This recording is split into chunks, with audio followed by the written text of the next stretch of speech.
Hello, lovely listeners, and good morning, Kim. Good morning, Joe. Good morning, everyone.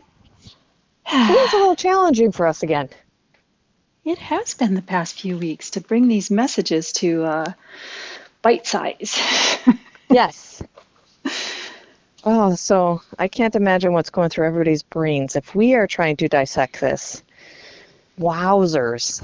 Your brains are probably going on, I don't know what you call it. The word steroid. So, nuts with all the information maybe lately, or trying to figure it out how to process it in your own brain. Like, what's going on? I don't understand why this is happening. Yes, it's kind of like we said, the way we used to process it worked in the past, and we're trying that same way now. It's not working. Yeah. And then the brain kicks in to this overdrive or on steroids, like searching kind of frantically. Well, like, well, then how do I do it? How do I do it? Because the way that I always did it doesn't work anymore. Yes. That's literally what's happening. And then Oh, the ostrich comes to mind. Take our head, stick it in a oh, hole. that's awesome. Yeah. But we have to take our heads out of the hole and look around. That's a great visual. Hmm. The rest of his body's in the back, like, "Wah!" And then his head's like, "Hmm?" Exactly. That's great.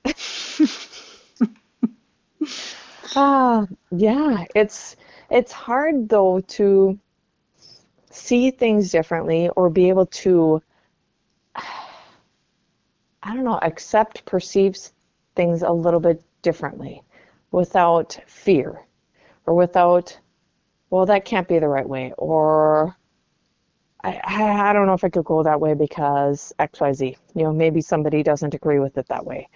It's like we need to step up.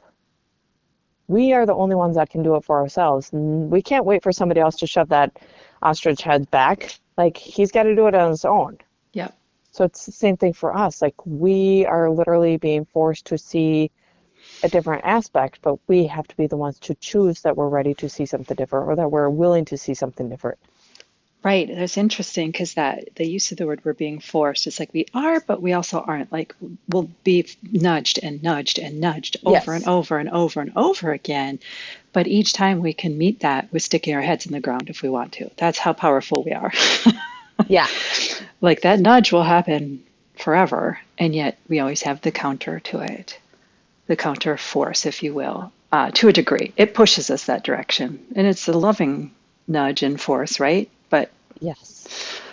we have a lot in us that can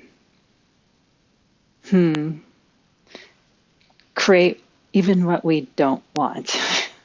Yeah. Whew. Exactly.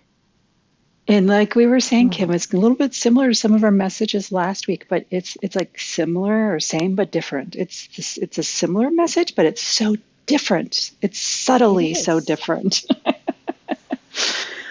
I think to me what I'm getting is the subtle differences is that we are going to continuously get that nudge, that force is going to continue to happen Yep. faster than Yep. it has, which is the difference. We used to say no to the nudge, and then it would like, I don't know, I'll just give it a time frame. We had like 6 months or a year before it would nudge us or force us again. Where now it's like, what, you might get 6 to 12 days and the nudge is Yeah. going to come back. Yeah, it's Yep. faster. The Yeah. cycle is faster, and it's to open to this new way Oh, of doing things, of processing stuff, which is so new, we're kind of frightened of it because we don't know it. We're like, well, I don't want to do things that way because I don't know it. yep. And then ugh, the emotions with that. There's a lot of emotions around it, isn't there? Yeah. Yep. I just also got hit with like wanting to cry. Yeah. Holy shit. And I was not that way prior. Oh No. my goodness. Okay, people. Whew. Yeah. It's hitting people on a deep level. Like where it's hitting their heart level of grieving sorrow loss, but like not even that, just more of a unconditional love. Oh, there it is. Yeah. Like loving themselves unconditionally. This is the reason why things are coming up the way they are. Like you don't feel like you're being loved or you're getting the love, and it's, well, you're asking for it. We're going to keep bringing it to you, and Yeah. we're going to keep hitting your heart space. Yeah.